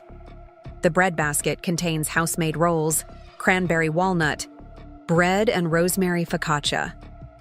As the servers arranged the platters on the table, Chef Marcus's eyes found mine. Unlike Jerome, he was less practiced at hiding his reaction. A flash of confusion crossed his face before he schooled his features back to professional neutrality. He hadn't been briefed on the unusual situation, clearly wondering why the owner of Lakeside Manor was seated at the table as a guest. My mother noticed his momentary lapse. Is something wrong? She asked, following his gaze to me. Not at all, madam. Chef Marcus recovered smoothly. I simply wanted to ensure everything meets with your approval. We don't often serve on Thanksgiving, so this meal is special to us. It looks magnificent, my father assured him. Truly exceptional presentation, Kevin added with the air of someone accustomed to fine dining. Chef Marcus nodded appreciation for the compliments, then addressed me directly. And for you, miss, is everything satisfactory? The formality of his address, so at odds with our usual interactions, nearly made me smile despite my tension. Perfect, thank you. He withdrew with a slight bow, but not before giving me a look that clearly communicated his bewilderment at the situation. I would have explaining to do later, assuming I ever found the courage to reveal myself at all. As my family served themselves, from the platters, exclaiming over the quality of the food and the elegance of the presentation, I felt an increasing sense of unreality. Here I was, watching my family enjoy the fruits of my vision and labor without the slightest inkling of my connection to this place. The scenario had moved beyond ironic into the realm of the absurd. Jessica, you've hardly touched your food, my mother observed as the meal progressed. Aren't you feeling well? I'm fine, I assured her. Just taking it all in. The view is spectacular, isn't it? Allison followed my gaze to the windows, where the lake reflected the late afternoon sky in shades of orange and pink. I was telling Tyler earlier the way they've oriented the building to maximize natural light while framing the landscape almost like a series of paintings. It's brilliant architectural work. The renovation took nearly a year, I said before I could stop myself. The original structure needed extensive reinforcement, but they were committed to preserving as many historical elements as possible. How do you know that? Kevin asked. His attention suddenly focused on me with the same intensity he brought to cross-examinations. I felt the blood drain from my face, then rush back with burning heat. This was it. The moment had arrived not through my careful planning, but through my careless slip. Before I could respond, the door opened again, and Charlotte entered with a bottle of champagne and a deliberate nod in my direction. She had decided to force my hand, apparently tired of watching me stall. "Excuse the interruption," she said, smoothly. "But I thought the occasion called for something special. This is from our private reserve, not typically offered to guests." She proceeded to open the bottle with practiced efficiency, then moved around the table filling champagne flutes. When she reached me last, she paused significantly. "Will there be anything else, Ms. Miller?" she asked, emphasizing my name slightly. I met her gaze, recognizing the lifeline she was throwing me. It was now or never. "Thank you, Charlotte," I replied, my voice steadier than I expected. "I think it's time for a toast."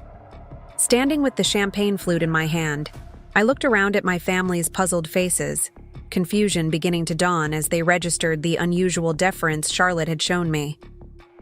"First, I want to thank all of you for coming to Lakeside Manor for Thanksgiving," I began, my heart pounding but my resolution firming with each word.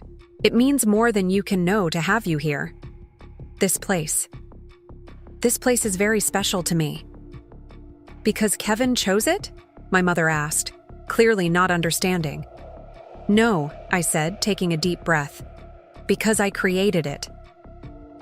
Silence fell across the table, blank incomprehension giving way to varying degrees of shock as my words registered. "What do you mean, you created it?"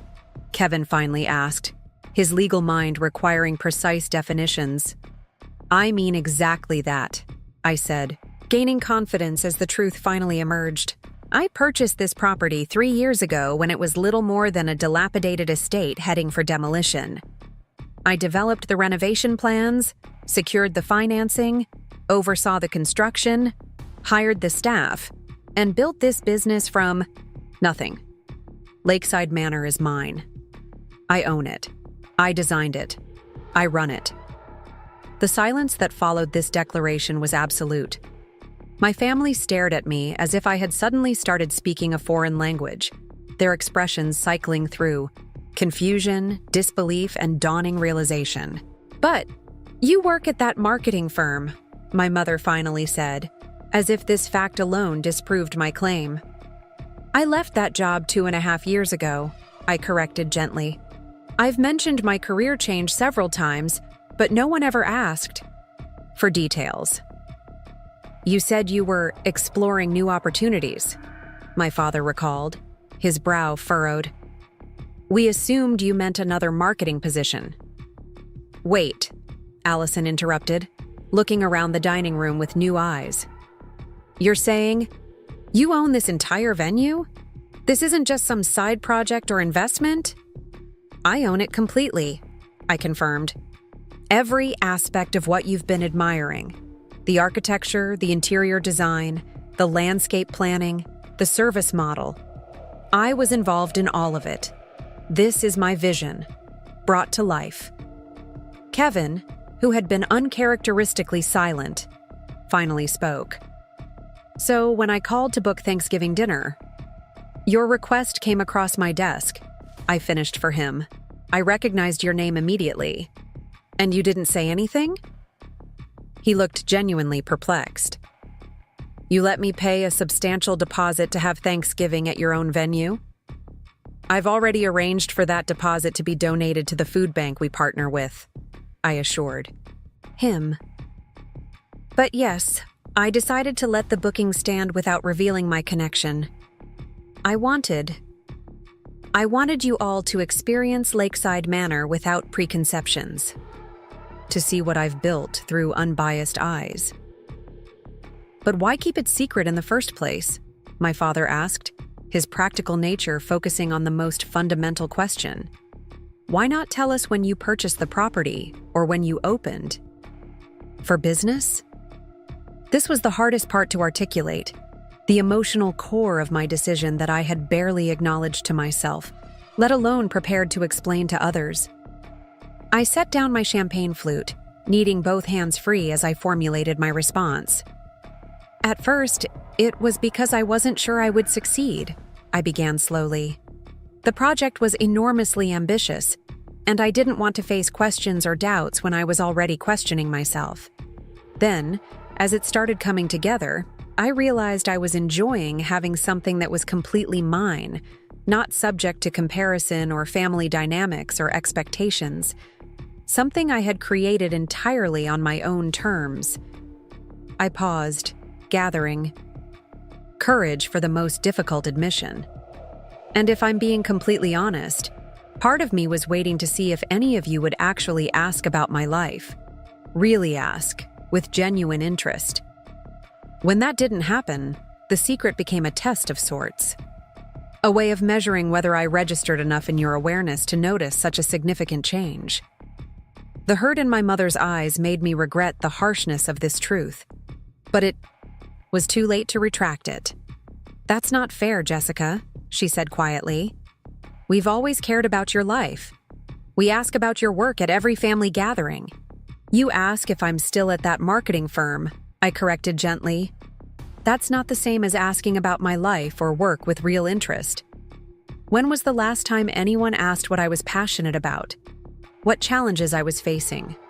What I hoped to achieve? The uncomfortable silence that followed confirmed what we all knew. Those questions were reserved for Kevin's legal career and Allison's artistic pursuits. I had been cast as the steady, unremarkable middle child, and we had all participated in maintaining that narrative, myself included.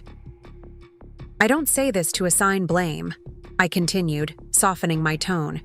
We all fell into patterns established years ago, but those patterns left no room for me to be seen as someone capable of this. I gestured around us at the elegant dining room, the lakeside view, the evidence of success surrounding us. Kevin cleared his throat, clearly uncomfortable with both the emotional content of the conversation and the revelation that his sister possessed business acumen he had never recognized or acknowledged. Well, he said with forced lightness, consider us thoroughly surprised and impressed. This place is exceptional, Jessica, truly. It really is, Allison added, her expression suggesting she was seeing me for the first time. The attention to detail, the aesthetic coherence throughout, it's masterful. I had no idea you had this kind of vision. Their praise, though, genuine, highlighted the very issue I had tried to articulate, their fundamental lack of awareness of who I was and what I was capable of. Even now, their surprise revealed how limited their perception of me had been.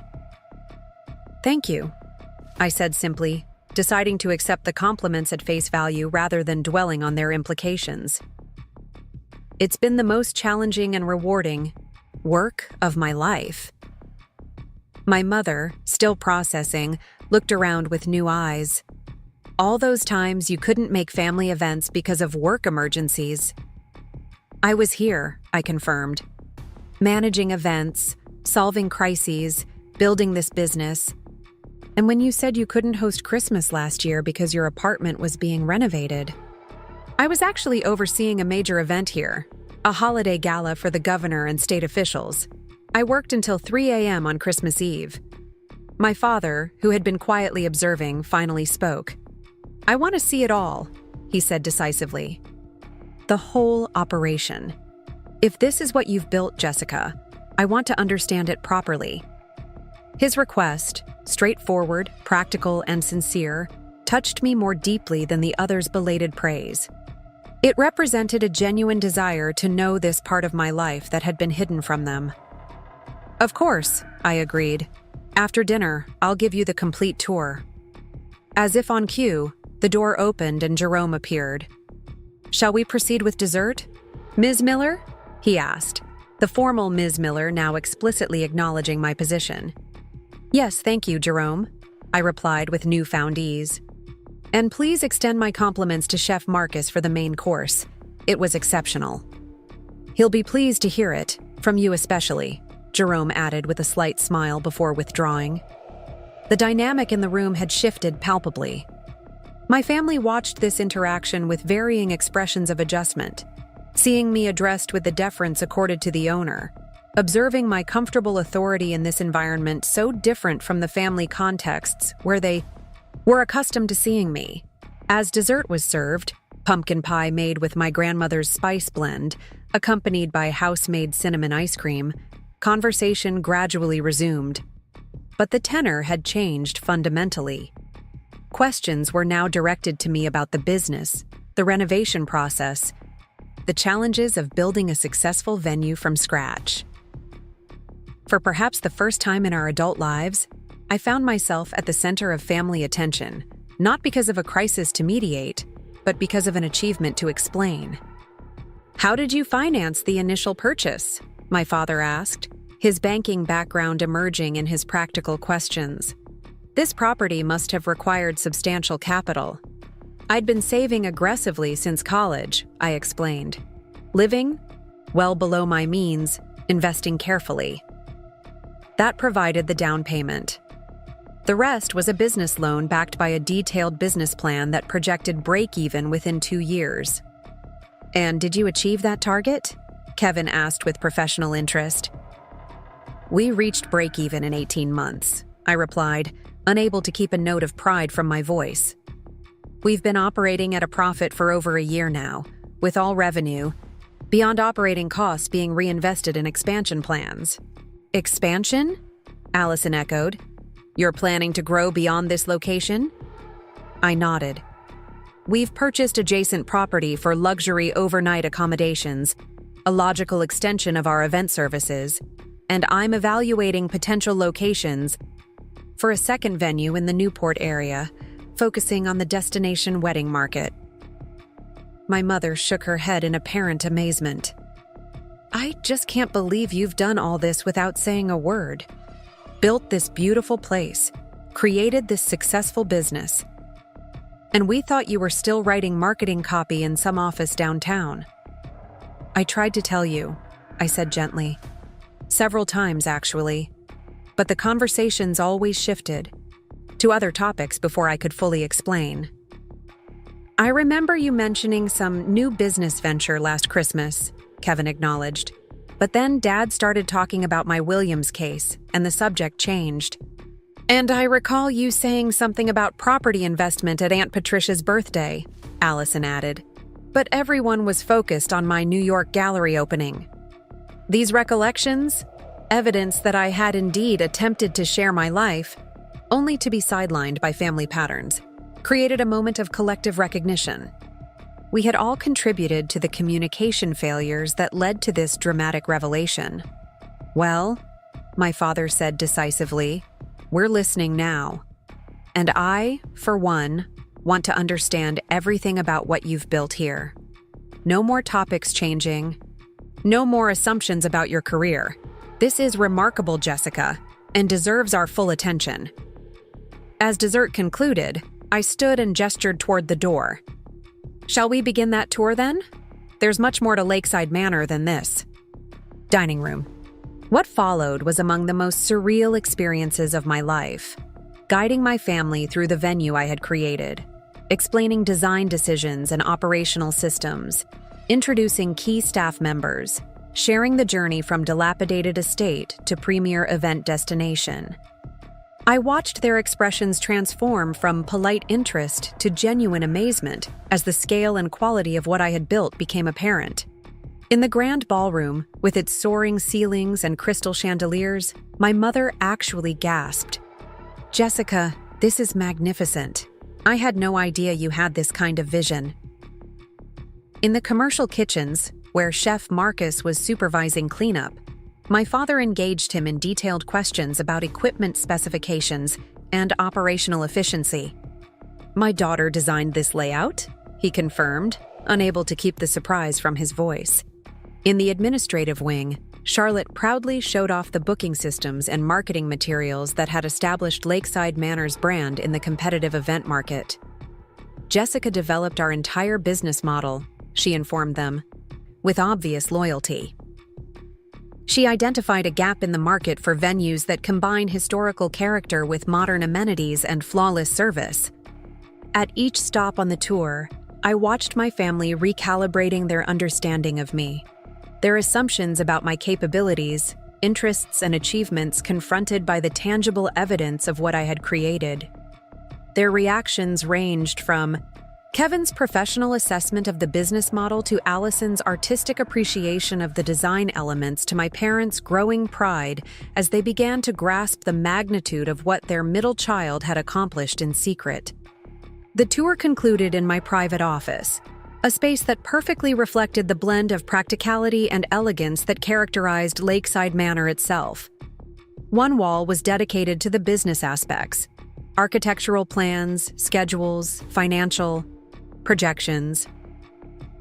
Another displayed the aesthetic elements, material samples, color palettes, design inspirations. The large desk faced windows overlooking the lake, positioning the natural beauty of the property as a constant visual reminder of the venue's primary asset. "So this is where it all happens," Kevin said, examining the space with newfound respect. "The command center." "One of them," I corrected. "I'm as often in the kitchens or event spaces as I am here. A venue like this requires hands-on management, especially in the early years."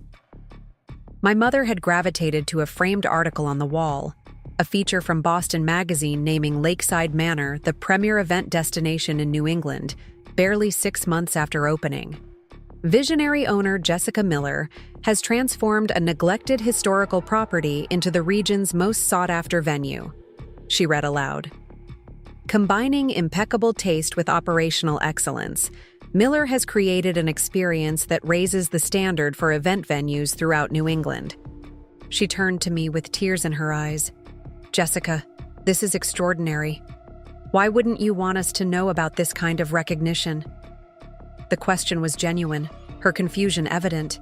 In her mind, achievements were for sharing, for displaying, proudly to family and friends. My deliberate concealment of such success made no sense within her framework of understanding. "It's complicated," I admitted, sinking into one of the visitor chairs across from my desk. The emotional toll of the evening was beginning to catch up with me, the adrenaline of the revelation giving way to a profound exhaustion. Part of me did want to share it, but another part was waiting to see if we'd noticed something had changed. My father finished for me, his expression somber. "If we'd care enough to ask the right questions." I nodded, unable to deny this uncomfortable truth. "And we failed that test pretty spectacularly," Kevin acknowledged, the lawyer in him recognizing the evidence was incontrovertible. "It wasn't a fair test," I conceded after a moment. "I deliberately created separate worlds. I maintained the image of still working at that marketing firm. I deflected questions about my career changes. I made it difficult for you to know the truth." "But why?" Allison asked, perching on the edge of my desk.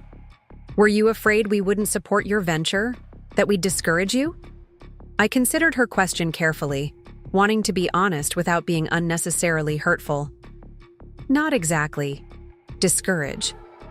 But I think I feared your reactions would follow familiar patterns. Dad would have questioned the financial risks. Mom would have worried about the stress. Kevin would have offered legal advice I hadn't asked for. You would have had strong opinions about the design aspects." They exchanged glances, unable to deny the accuracy of these predictions. "And I needed to do this my way," I continued. "To make decisions based on my own judgment, not influenced by family dynamics or expectations. I needed to prove to myself that I could create something significant entirely on my own terms." My father nodded slowly. "I understand that impulse, better than you might think. When I started at the bank, my own father had very strong opinions about my career choices. There were times I deliberately didn't share developments with him for exactly the reasons you've described. This unexpected connection, my practical, traditional father, acknowledging a similar need for autonomy, created a bridge of understanding I hadn't anticipated. "So what happens now?" my mother asked, the practical question that needed addressing. "We know about Lakeside Manor. We've seen what you've built. How do we move forward from here?" It was the question I had been avoiding throughout my preparation for this revelation. What did I want from my family now that the truth was known? What kind of relationship did I envision going forward? "I'm not entirely sure," I admitted.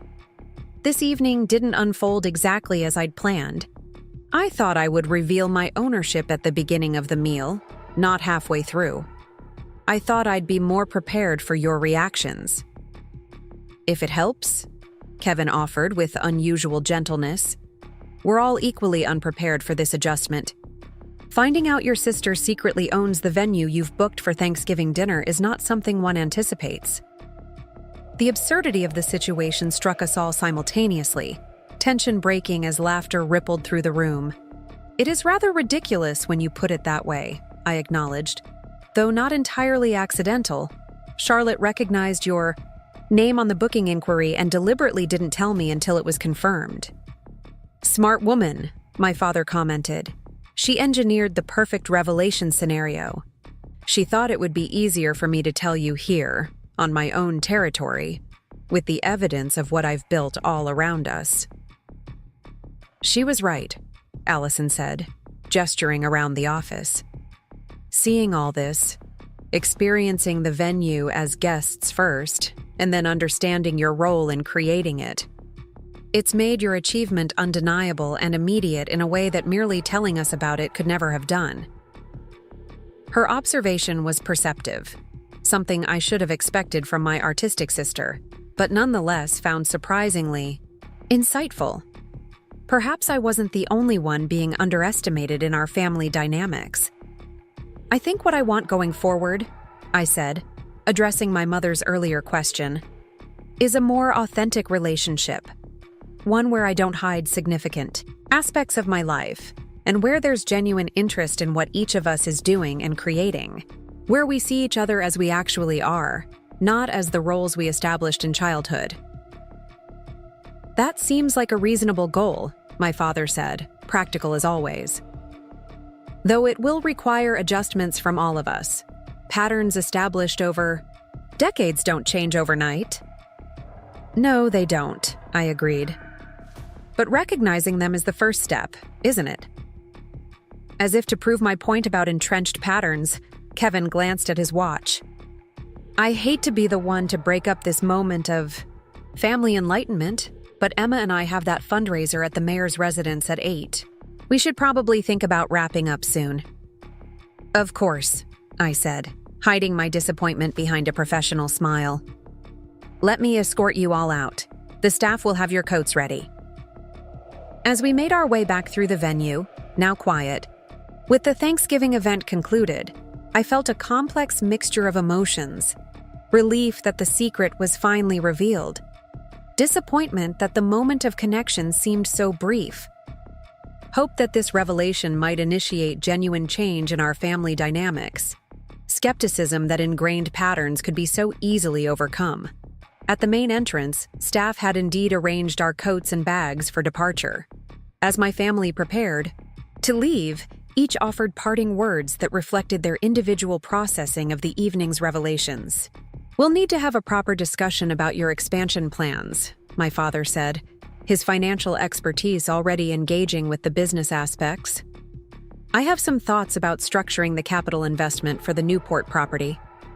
"The design is truly exceptional, Jess," Allison added, using the diminutive version of my name that she hadn't employed in years. "I'd love to hear more about your aesthetic influences sometime. Perhaps over coffee next week?" "This changes my perception of that Williams contract dispute," Kevin mused, his legal mind making professional connections. "The hospitality angle you suggested makes much more sense now that I understand your expertise in the field." My mother, last to don her coat, simply embraced me. A lingering hug, conveying emotions too complex for immediate verbalization. "We'll talk soon," she promised. "Really talk. About all of this." As they departed into the crisp November evening, I stood in the doorway of Lakeside Manor. My creation, my achievement, my carefully guarded secret now exposed to the people, whose recognition I had both craved and feared. The revelation had not been the dramatic climax I had half expected, with either overwhelming validation or crushing dismissal. Instead, it had been something more nuanced. Surprise giving way. To recalibration, familiar patterns momentarily disrupted, but not yet fundamentally transformed. I was still standing there, lost in thought, when Charlotte approached from behind. "So," she said casually, "that went well." I turned to face her, unable to suppress a laugh at her deliberate understatement. "Did it? I honestly can't tell. They seemed impressed by Lakeside Manor, certainly. Whether that translates to seeing me differently, that remains to be seen." "They'll never look at you the same way again," she said with confidence. "That much I can guarantee. The invisible middle child is officially visible, and not just visible, but accomplished in ways they never imagined." "Maybe," I acknowledged, "but old patterns are persistent. By next month, Kevin could be back to dominating conversations.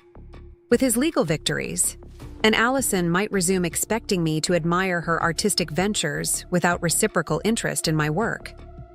"Then you'll need to establish new patterns," Charlotte advised pragmatically. "Don't retreat into your former role. Maintain the confident, accomplished Jessica Miller they saw tonight, the owner of Lakeside Manor, not the family mediator, who brings the dinner rolls."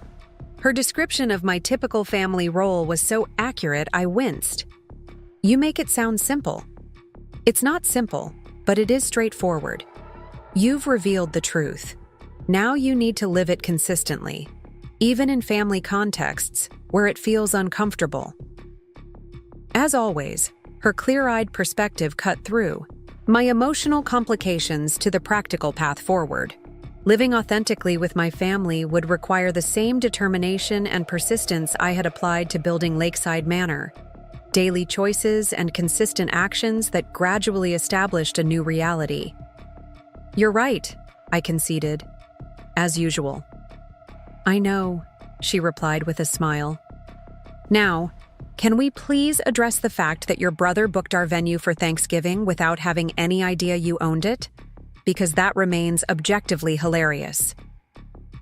The absurdity of the situation struck me anew, and I found myself laughing. Genuine, unreserved laughter that released some of the tension I had been carrying for weeks in anticipation of this revelation. The look on his face when I said I owned Lakeside Manor, I managed between bursts of laughter, like he was trying to reconcile two completely incompatible realities. "For what it's worth," Charlotte offered, "I think they were genuinely impressed. Not just with the venue, but with you. They saw a side of you tonight they never knew existed." "I hope so," I said, sobering slightly. That was the point, after all. Not just to surprise them, but to be seen, really seen for who I am. And what I'm capable of. Mission accomplished then. And whatever happens next with your family dynamics, you still have this. She gestured around us at Lakeside Manor, the elegant entrance hall, the sweeping staircase, the glimpse of the lake through distant windows. "You created something remarkable here, Jessica. That fact doesn't change based on anyone else's recognition or lack thereof." Her words echoed those she had offered before my family's arrival, bringing the evening full circle. She was right. Of course, the value of what I had built existed independently of my family's awareness or appreciation.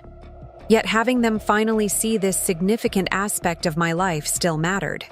Not because it validated my achievement, but because it opened the possibility of more authentic connection going forward. "Thank you," I said sincerely, "for engineering this revelation, for supporting me through it, and for reminding me of what matters." "All part of the job," she replied lightly. though I'm pretty sure Family Revelation Orchestrator wasn't in my original job description. Consider it a growth opportunity, I suggested with a smile. Now, let's close up for the night. It's been a very long Thanksgiving.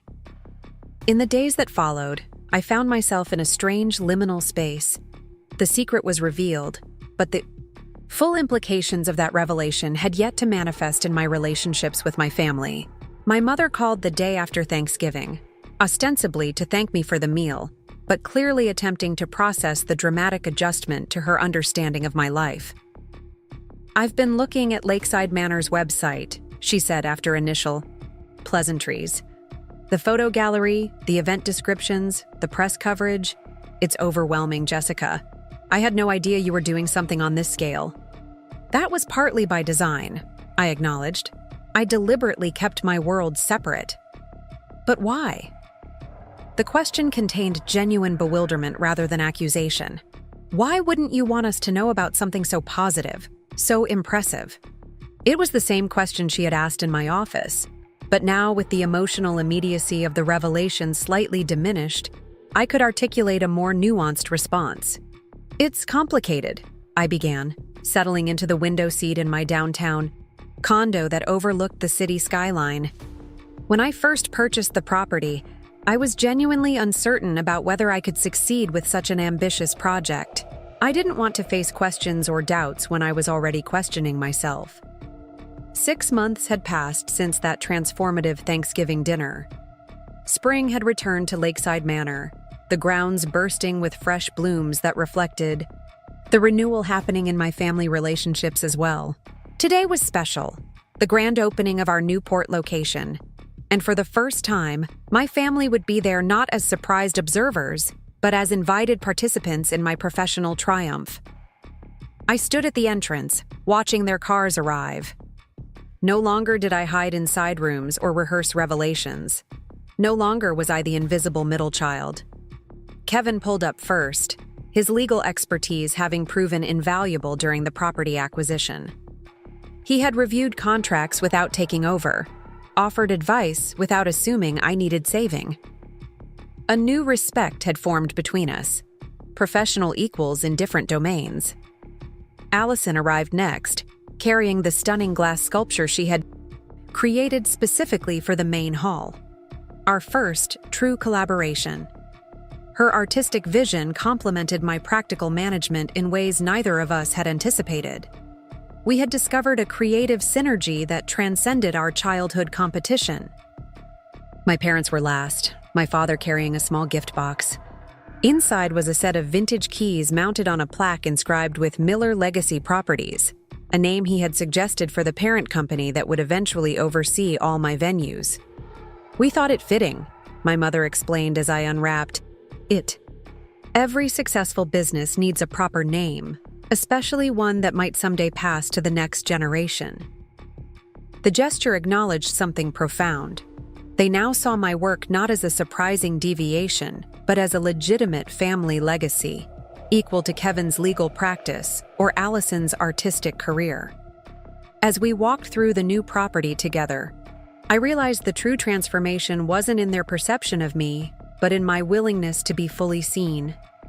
I had maintained the separate worlds, feeding my resentment with every event I attended alone, every achievement uncelebrated by those who should have cared most. "You know," my father said thoughtfully as we stood overlooking the ocean from the venue's terrace, "I've been thinking about what you said at Thanksgiving, about us not really seeing each other. You were right, but I think perhaps you couldn't see us clearly either." His gentle observation struck home.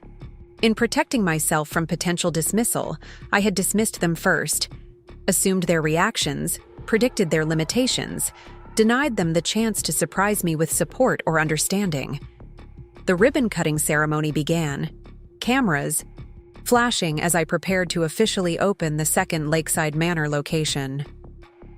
My family stood not in the audience, but beside me on the podium, not because they sought to share my spotlight, but because I had finally invited them into it. As I cut the ribbon, cheers erupted from the gathered crowd of staff, vendors, and local dignitaries. But the sound that mattered most was my family's applause, not for the perfect daughter they had imagined, nor for the invisible middle child I had believed myself to be, but for the woman I truly was, finally seen in full.